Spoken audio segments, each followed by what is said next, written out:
Hallelujah hallelujah. तो कैसा लगा आप सबको, मुझे कमेंट में ज़रूर बताइएगा कि आज की आराधना और वचन आज आप सब लोग को कैसा लगा। तो आइए हम सब लोग एक आराधना फिर से करेंगे, छोटा सा गीत गाएंगे हम लोग, और हम आज सब सीखेंगे कि हमें क्यों बाइबल को पढ़ना ज़रूरी है और हमें क्यों ज़रूरी है प्रभु यीशु मसीह को जानना और उसके वचनों को क्यों जानना हमें ज़रूरी है। ठीक है ना। तो आइए हम सब आराधना करेंगे।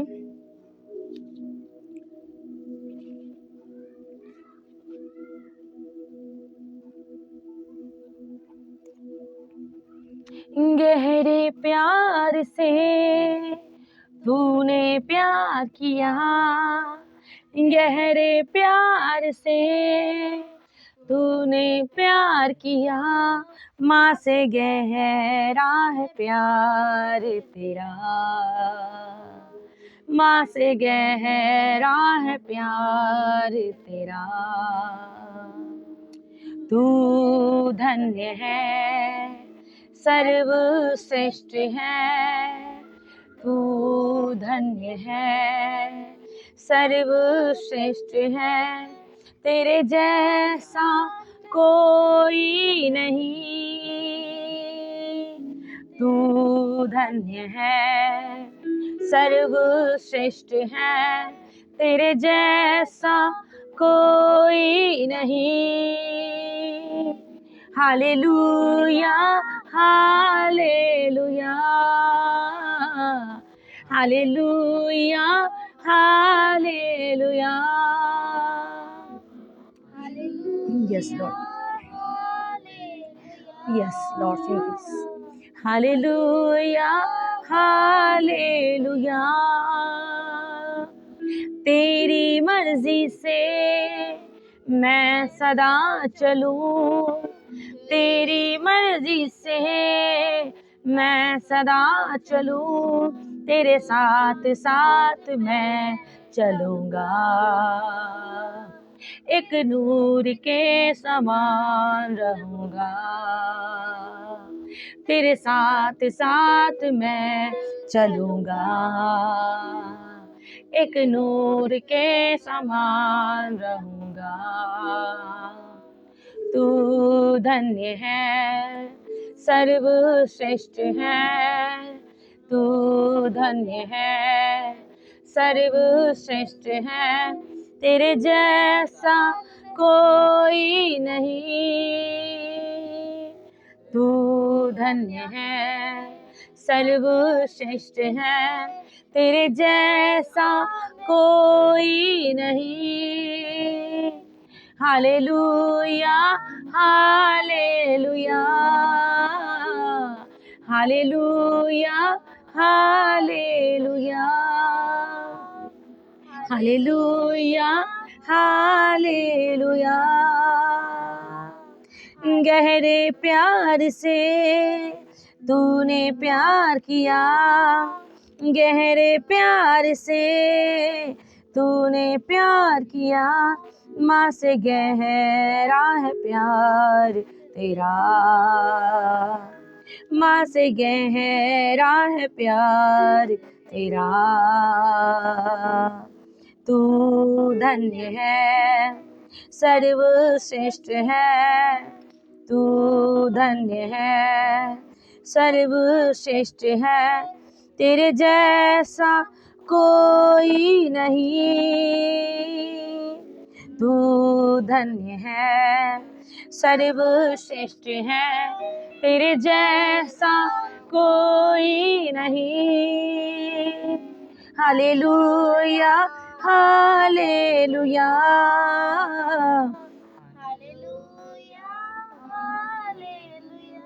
Yes Lord. Hallelujah hallelujah hallelujah hallelujah hallelujah hallelujah hallelujah hallelujah hallelujah hallelujah. तो आइए हम सब एक परमेश्वर के वचनों को सुनते हैं, जो आज का टॉपिक है कि परमेश्वर हमारी माँ पिता से भी, माता पिता से भी बढ़ के हमें प्यार करता है। तो इसका मतलब क्या हम अपनी माता पिता को छोड़ देते हैं? नहीं, इसका मतलब यानी हमारे माता पिता से बढ़कर प्रभु हमें प्रेम करता है। तो इसका मतलब हमें क्या कि अपने माता पिता के लिए अपने प्रभु से क्या करना है, हमें प्रार्थना करना है। उनकी कुशलता के लिए, उनके लाइफ के लिए, उनके जीवनों के लिए प्रभु की महिमा को मांगेंगे अपने माता पिता के लिए, और प्रभु की महिमा उनके लाइफ में हमेशा के लिए काम करती रहे। प्रभु की बुद्धि आपके माता पिता में भी काम करे और आपके लाइफ में काम करे, यही मैं प्रार्थना करती हूँ आपसे, प्रार्थना करती हूँ परमेश्वर से आप सबके लिए। तो आइए हम एक वचन को सुनते हैं कि हमें प्रभु को क्यों जानना जरूरी है ना। हालेलुया। क्या यह हो सकता है, ये सही। पहले हम देखेंगे इस वचन कहाँ पे लिखा हुआ है, बाइबल क्या कहती है, प्रभु यीशु मसीह ने क्या कहा है प्रभु वचन में। जब प्रभु यीशु मसीह के जन्म के पहले का ये वचन है, जब प्रभु यीशु मसीह पैदा भी नहीं हुआ था, जो मुक्ति उद्धार करता प्रभु यीशु मसीह जो आने वाला था जगत में, वो पैदा भी नहीं हुआ था, तब से पहले का ये वचन है। 600-700 साल पहले का ये वचन है, जो भविष्यवक्ता यशायाह ने लिखा था इजराइल के विषय में और लोगों से कहा था, ठीक है ना। तो प्रभु कहता है हमसे क्या, हम आइए सुनते हैं। यशायाह 49 यानी 49 का 15 वचन पढ़ेंगे हम सब लोग, पेज नंबर 870 हम सब पढ़ेंगे। क्या यह हो सकता है कि कोई माता अपने दूध पीते बच्चे को भूल जाए और अपने जन्माए हुए लड़के पर दया ना करे। हाँ, वह तो भूल सकती है, परंतु मैं तुझे नहीं भूल सकता। देख, मैंने तेरा चित्र अपनी हथेलियों पर खोद कर बनाया है। तेरी शहरपनाह सदैव मेरी दृष्टि के सामने बनी रहती है। आमीन, आमीन, हालेलुया। प्रभु कितना अच्छा वचन कहता है। क्या ऐसा हो सकता है कि कोई माता अपने दूध पीने वाले बच्चों को भूल जाए? नहीं भूलती ना, भूल सकती है, भूल सकती है, लेकिन फिर भी प्रभु कह रहा है जिसका दिमाग सही नहीं होगा और जो बेचारा होश में नहीं होगा, जिसकी माँ है ना, कुछ ऐसी माँ होती है जो कि मेंटली होती है, ठीक है ना, तो वो चाहे जानवर, वो भी क्या करते, अपने बच्चों से प्रेम करते। या फिर कोई ऐसा हो सकता है, ऐसा कंडीशन हो सकता है कि किसी की माँ अपने जन्माए हुए बच्चे को भूल जाए और दूध पीते बच्चे को भूल जाए, परंतु प्रभु उस टाइम भी कहता है कि मैं तुझे नहीं भूल सकता। क्या कहता है प्रभु? मैं तुझे नहीं भूल सकता और मैं तुझे कभी त्याग नहीं सकता।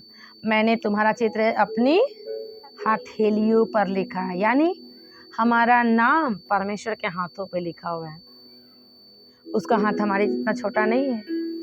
पूरे सृष्टि पे वो मेघ बरसाता है, पूरे ग्रह नक्षत्रों को चलाने वाला परमेश्वर है।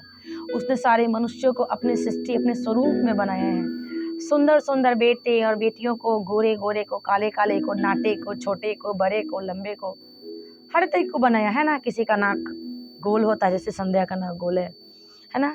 किसी का नाक खरा हो सकता है, जैसे मेरा नाक खरा है। किसी का नाक त्रिभुज तरीके का हो सकता है, जैसा कि आदित्य का नाक है ना। अब बहुत सारे लोग क्या है, धरती पर छोटे छोटे हैं, ठीक है, कोई लंबे हैं, कोई काले हैं, कोई गोरे हैं। उन सबको किसने बनाया? किसने बनाया? किसने बनाया? परमेश्वर ने। किसने बनाया? परमेश्वर ने। तो इसका मतलब हर व्यक्ति क्या है? सुंदर है। हर व्यक्ति क्या है? सुंदर है। हम किसी का मजाक नहीं बना सकते हैं, हम किसी को मजाक नहीं बना सकते हैं। क्यों? क्योंकि उन सबको किसने रचा है? परमेश्वर ने। किससे? अपने हाथों से। और सारे सृष्टि के मानव जाति, सारे मनुष्य, चाहे वो स्त्री हो, पुरुष हो, चाहे किसी भी जाति या धर्म के हो, उन सब को किसने बनाया है? उसी परमेश्वर ने, जिसने सारे ग्रह नक्षत्रों को, उस पृथ्वी को बनाया और हम सबको बनाया। Hallelujah, hallelujah. और वो परमेश्वर हमें कभी भूलता नहीं। वो सबसे पहला बड़ा माता पिता हमारे लिए है, जो हमारे बाप का भी बाप है, हमारी माँ का भी माँ है, उनकी भी माँ का माँ है, उनके ही पिता का पिता है। Hallelujah, hallelujah, hallelujah. तो वो हमें क्या कहता है, ठीक है। तो फिर माँ क्या है, से माँ प्रभु क्यों देता है और पिता हमें क्यों देता है, ठीक है ना। हम इस चीज को देखेंगे। हम देखेंगे यिर्मयाह में, यिर्मयाह 1 का एक का 4, पेज नंबर 888, 888 मतलब 888। तो फटाक से निकालेंगे इसको और पढ़ेंगे हम वचनों को। इर्मिया 1 का 4 पढ़ेंगे। इर्मिया कौन था? ये भविष्यवक्ता था, और ये भविष्यवक्ता को प्रभु बुला रहा था, या फिर हम सबको प्रभु बुलाते हैं। तो प्रभु के बाइबल के वचनों में प्रभु हम सब से भी बातें करता है ना। हालेलुया, क्योंकि हम सब उसके हाथों की रचना है। हालेलुया। आइए प्रभु क्या कहता है, 1 का 4 हम पढ़ेंगे एक साथ। तब यहोवा का यह वचन मेरे पास पहुंचा, गर्भ में रचने से पहले ही मैंने तुझ पर चित्त लगाया, और उत्पन्न होने से पहले ही मैंने तेरा अभिषेक किया। मैंने तुझे जातियों का भविष्यवक्ता ठहराया। तब इर्मिया क्या कहता है, हाय प्रभु यहोवा, हाय प्रभु, मैं तो जानता भी नहीं, मैं तो बोलना भी नहीं जानता, क्योंकि मैं तो लड़का ही हूँ। परंतु परमेश्वर ने मुझसे कहा, मत कह कि मैं लड़का हूँ, क्योंकि जिस किसी के पास मैं तुझे भेजूं वहां तू जाएगा, और जो कुछ मैं तुझे आज्ञा दूं वही तू कहेगा। तू किसी के मुख को देखकर मत डरना, क्योंकि तुझे छुड़ाने के लिए मैं तेरा साथ हूँ। यहोवा की यही वाणी है। Hallelujah, hallelujah, hallelujah. इसका मतलब परमेश्वर हमसे क्या कहता है, गर्भ में रचने से पहले, किसकी गर्भ में रचने से पहले? हमारी माँ के गर्भ में रखने से पहले, यानी हमारी माँ के गर्भ में हमें कौन रचता है? परमेश्वर रचता है अपने हाथों से। एक बच्चा कितना छोटा होता, इतना छोटा होता है, उसका फिर मुंह बनता है, नाक बनता है, पैर बनता है। पहले उसका क्या तैयार होता है? उसका पहले फेस तैयार होता है ना। किसी बच्चे का पहले क्या करता है तैयार? पहले परमेश्वर फेस तैयार करता है, और क्या करता है? अपने हाथों में उसका नाम लिख लेता है। हम सबका नाम, इसका नाम जैसे संध्या साक्षी है, तो इसका नाम प्रभु ने पहले ही इसके गर्भ में, इसकी माँ के गर्भ में परमेश्वर ने लिख दिया था। ठीक है ना। मेरा नाम अनामिका है, अनुपम है, तो इसका मतलब मेरे नाम को परमेश्वर ने मेरी माँ के गर्भ से ही लिख दिया था और अपने हाथों पर लिख के रखा हुआ था। इसका नाम आदित्य है, इसका मतलब परमेश्वर ने इसके नाम को परमेश्वर ने अपने हथेलियों पर लिख लिया था। और इसका नाम अनुग्रह है, तो परमेश्वर इसके नाम को अपने हथेलियों पर लिख चुका था। क्यों? क्योंकि हमारी माँ के गर्भ में रचने से पहले परमेश्वर हमारे नाम को जानता है। क्यों? क्योंकि मनुष्य के अंदर किसका आत्मा है? किसका आत्मा है? हमारे अंदर परमेश्वर का आत्मा है। हम क्या हैं? हम एक मिट्टी के बने हुए शरीर हैं, है ना। हम जब बड़े होते हैं, हम जब माँ के गर्भ में होते हैं, फिर हम जन्म लेते हैं इस धरती पर, फिर बड़े होते हैं, फिर सीखते हैं धरती पर उठना, बैठना, चलना फिरना, गिरते हैं, उठते हैं, खाते हैं, पीते हैं। लेकिन उसके बाद फिर बड़े होते हैं, शादियां होती हैं, फिर बच्चे होते हैं, फिर नाती पोते होते हैं, फिर उसके बाद फिर का शरीर तो यही रह जाता है, लेकिन उसके अंदर का आत्मा जो किसकी ओर से होता है? प्रभु की ओर से होता है, वो उसी के पास फिर से चला जाता है। हालेलुया। हमारा आत्मा फिर से परमेश्वर के पास वापस चला जाता है। तो इसका मतलब कि हम कैसे जिंदा हैं? आत्मा के द्वारा। अगर परमेश्वर का आत्मा हमारे अंदर नहीं है तो हम जीवित नहीं रह सकते। हालेलुया। क्या समझे? यदि परमेश्वर का आत्मा हमारे अंदर नहीं है तो हम जीवित नहीं रह सकते। इसका मतलब हम क्या है? एक आत्मा। क्या है? हम एक आत्मा। हमारा असलियत क्या है? हमारा वजूद कहाँ है? आत्मा। मनुष्य क्या है? एक आत्मा। मनुष्य क्या है? एक आत्मा। और ये शरीर क्या मिला है उसको? उसका घर मिला है। क्या मिला है? ताकि क्या करें? हम उसको काम में लगा सकें, ताकि हम इन हाथों से काम कर सकें, लोगों की सेवा कर सके, इस धरती को संभाल सके, जीव जंतुओं को संभाल सके। और सबसे पहला उद्देश्य परमेश्वर को क्यों मिला है? हम अपने शरीर से परमेश्वर की महिमा कर सके। हमें परमेश्वर ने क्यों बनाया इस धरती पर? हम जानते हैं कि बाइबल की उत्पत्ति में सबसे पहला हम कहानी सुनते हैं कि मनुष्य को परमेश्वर ने पहले बनाया। पहले आदम को बनाया, यानी एक पहले पुरुष को बनाया। फिर क्या बनाया? परमेश्वर ने एक स्त्री को बनाया, यानी उसकी पत्नी को बनाया। हालेलुया। उसी के आधे शरीर को निकालकर परमेश्वर ने आदम के शरीर से आधी पसली को निकालकर परमेश्वर ने उसकी पत्नी हव्वा को बना दिया। तो फिर क्यों बनाया था परमेश्वर ने? क्या मरने के लिए बनाया था? नहीं बनाया था। परमेश्वर ने मनुष्यों को हमेशा के लिए जीवित रहने के लिए बनाया था। लेकिन उसका एक शत्रु जो शैतान, जो आज भी इस दुनिया में घूमता है मनुष्यों को नाश करने के लिए, उसने क्या किया? परमेश्वर की महिमा करने से उसको रोका और उसको झूठ बोलना सिखा दिया, उसको पाप करना सिखा दिया। और मनुष्य की अनाज्ञाकारिता के कारण, क्यों? क्योंकि वो सोचे नहीं थे कि परमेश्वर के साथ एक छोटी गलती हमारे लिए भारी पड़ जाएगी। लेकिन बात छोटी गलती की नहीं है, बात अनाज्ञाकारिता की है। क्योंकि परमेश्वर इतना पवित्र है कि हम अगर उसकी एक आज्ञा भी नहीं माने तो परमेश्वर हमसे क्या हो जाता है? नाराज हो जाता है। हालेलुया। परमेश्वर की नजर में वो पाप है यदि हम उसकी एक भी आज्ञा को तोड़े तो। Hallelujah, hallelujah. और इसीलिए प्रभु यीशु मसीह इस धरती पर आया ताकि हमारी अनाज्ञाकारिता के कारण जो इस धरती के ऊपर पाप आया था, उस पाप की भरपाई प्रभु यीशु मसीह ने क्रूस पर अपना बलिदान देकर, अपना कीमती लहू बहाकर उसने हम सबको उस पाप की गुलामी से, शैतान की गुलामी से आजाद कर दिया। उसने हमें दाम देकर छुड़ा लिया ताकि हम शैतान के गुलाम नहीं बल्कि अब हम फिर से उसी आदम हव्वा वाले लाइफ में, उस जीवन में वापस चले जाएं जो कि परमेश्वर की उपस्थिति से, उसकी हजूरी से, उसकी प्रेजेंस से भरा हुआ था। हालेलुया। और आज हम उसी उपस्थिति में जीते हैं जैसे कि सर्वप्रथम मनुष्य आदम और हव्वा जीते थे। परमेश्वर की उपस्थिति में वो संग संग चलते थे। Hallelujah, hallelujah. तो कितना अच्छा है परमेश्वर, उसने मनुष्यों को बनाया और उसने अपना बेटा बेटी बनाया। हालेलुया।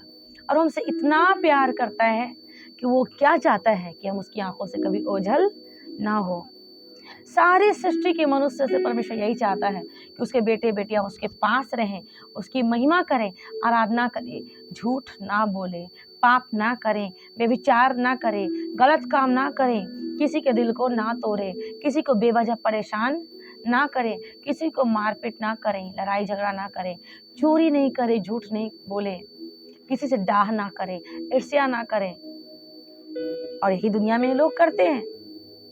और दुनिया में जो लोग करते हैं वो अपने आप से नहीं करते, क्योंकि उनके पीछे वही शैतान है जिसने पहले मनुष्य को भरमाया और भटकाया था और पाप में लेके आया था।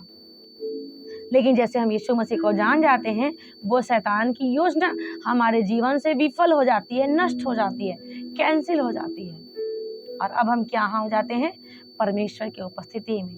अब जब हम विश्वास कर लेते हैं, हम जब प्रभु के बेटे और बेटियां हो जाते हैं, तो परमेश्वर हमारे ऊपर दंड की आज्ञा नहीं देता, बल्कि हमारे हर एक गलतियों को प्रभु क्या करता है? माफ करता है और हमें अच्छा जीवन जीना सिखाता है, पवित्रताई का जीवन जीना सिखाता है। Hallelujah, hallelujah. समझ में आ गया दोस्तों कि प्रभु ने हमें क्यों चुना? परमेश्वर की महिमा करने के लिए। किस लिए चुना? परमेश्वर की महिमा करने। क्यों हमें माता के गर्भ में रचा? परमेश्वर की महिमा करने के लिए। Hallelujah, hallelujah, hallelujah. और हम जानते हैं कि अगर हम परमेश्वर की महिमा करें तो हमारे जीवन में किसी भी अच्छी वस्तु की कमी घटी हमें नहीं होती, हम कभी बीमार नहीं होते, हमारी फैमिली सुरक्षित होती है और सबसे पहले हमारी आत्मा नाश नहीं होती। हालेलुया। हम नरक जाने से बच जाते हैं, हम शैतान के साथ पाप करने से बच जाते हैं, शैतान के साथ नष्ट होने से बच जाते हैं, क्योंकि शैतान ने पाप किया और उसने माफ़ी नहीं मांगी। वो घमंडी था, उसे परमेश्वर ने मौका दिया कि माफ़ी मांग ले, लेकिन शैतान इतना गिर चुका था कि उसने माफ़ी मांगना ज़रूरी नहीं समझा। तो इसीलिए हमें क्या करना है? हमें शैतान के जैसा नहीं बनना है, बल्कि हमें तो माफ़ी मांगनी भी है और किसी की गलती को भी माफ़ भी करना है। हमारे दिल में कोई बोझ नहीं रखना है, क्यों? क्योंकि यदि हम क्रोध करेंगे और शैतान के जैसा हम माफ़ नहीं करेंगे, लोगों से अपने मन में विरोध रखेंगे या किसी से हम नफरत करेंगे, डाह करेंगे, ईर्ष्या करेंगे और किसी के ऊपर क्रोध करेंगे या फिर किसी के प्रति क्रोध रखेंगे या फिर किसी को गुस्सा दिलाएंगे, तो वो स्वभाव किसकी ओर से होता है? शैतान की ओर से। हालेलुया। और हम ऐसे नहीं हैं। तो आज हम प्रभु यीशु मसीह के द्वारा नया जन्म पा चुके हैं। तो हमारे अंदर किसका जीवन है? पवित्रताई का जीवन है। किसका जीवन है हमारे अंदर? प्रभु यीशु मसीह का जीवन है, पवित्रताई का जीवन है। और अब हम कहाँ हो चुके हैं? परमेश्वर की हुजूरी में एक हो चुके हैं। हम परमेश्वर की हुजूरी में, हमारे साथ बोले, हम परमेश्वर की हजूरी में एक हो चुके हैं। बोले एक दूसरे से, हम परमेश्वर की हजूरी में एक हो चुके हैं। Hallelujah, hallelujah, hallelujah, hallelujah. तो अगली बार हम लोग फिर से मिलेंगे नेक्स्ट शुक्रवार को 12 बजे से 2 बजे तक, ठीक है ना? तो हम लाइव भी कर सकते हैं। अगर यदि आपको लाइव ना मिले तो हमारे चैनल को सब्सक्राइब करके और लाइक करके उसको देखें, ठीक है? और हर शुक्रवार को हम लोग ऑनलाइन देखेंगे, ठीक है? तो आइए हम अपने हाथों को उठाएंगे और प्रार्थना करेंगे।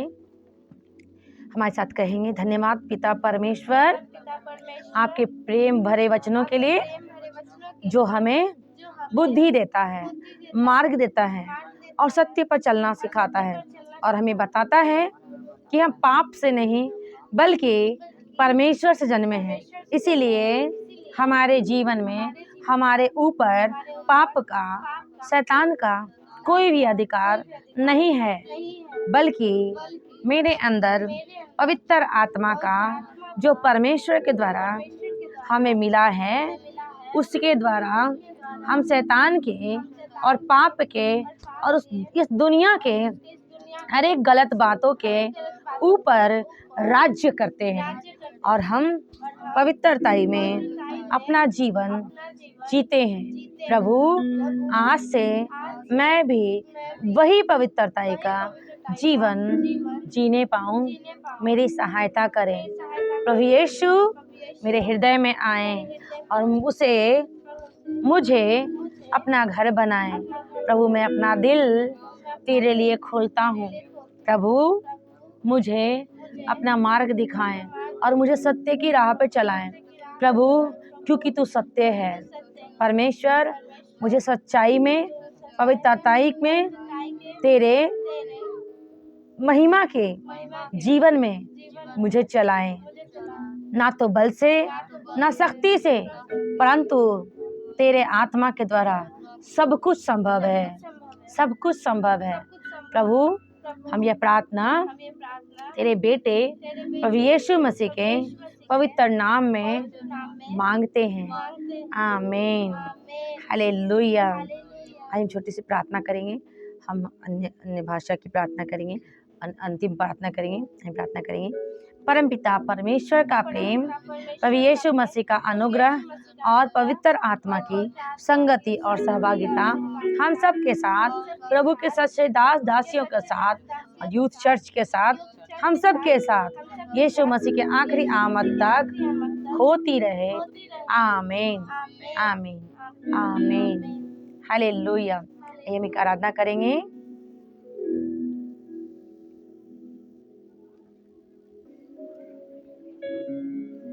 Thank you Jesus, thank you Jesus. मुर्दे भी जिंदा हो यीशु के नाम में, आंधी भी शांत हो यीशु के नाम में, शैतान भी भागेगा, शैतान भी भागेगा यीशु नाम में। डांट दे जो तुझे छुटकारा चाहिए, यीशु का नाम ले जो तुझे छुटकारा चाहिए, यीशु का नाम ले जो तुझे छुटकारा चाहिए, यीशु का नाम ले। बलपूर्वक प्रवेश हो स्वर्ग के राज्य में, आप यीशु ने है कहा अपने कलाम में। बलपूर्वक प्रवेश हो स्वर्ग के राज्य में। आप यीशु ने है कहा अपने कलाम में, शैतान भी भागेगा, शैतान भी भागेगा, अंधकार से छोड़ दे शर्म हया, छोड़ दे शर्म हया, बात ये मान ले जो तुझे छुटकारा चाहिए, यीशु का नाम ले जो तुझे छुटकारा चाहिए, यीशु का नाम ले। यीशु के छू जाने से गूंगे भी बोलते, यीशु के छू जाने से गूंगे भी बोलते, उसकी पाक हजूरी अंधी आंखें भी खोल दे, उसकी पाक हजूरी अंधी आंखें भी खोल दे। पापियों को सदा, पापियों को सदा धो दे लहू पाक से जो तुझे छुटकारा चाहिए, यीशु का नाम ले जो तुझे छुटकारा चाहिए, यीशु का नाम ले। जो कुछ धरती पे बांधेगा यीशु के नाम से स्वर्ग में बंध जाएगा लिखा कलाम में, जो कुछ धरती पे बांधेगा यीशु के नाम से स्वर्ग में बंध जाएगा लिखा कलाम में। अंधकार से युद्ध तेरा, अंधकार से युद्ध तेरा, ना कि लहू मांस से जो तुझे छुटकारा चाहिए, यीशु का नाम ले जो तुझे छुटकारा चाहिए, यीशु का नाम ले जो तुझे छुटकारा चाहिए, यीशु का नाम ले जो तुझे छुटकारा चाहिए, यीशु का नाम ले। Hallelujah, hallelujah, hallelujah. Bye bye, जय मसीह की। God bless you all, love you all. अगले शुक्रवार को हम फिर मिलते हैं। Bye bye, next Friday. तब तक के लिए God bless you all, bye bye.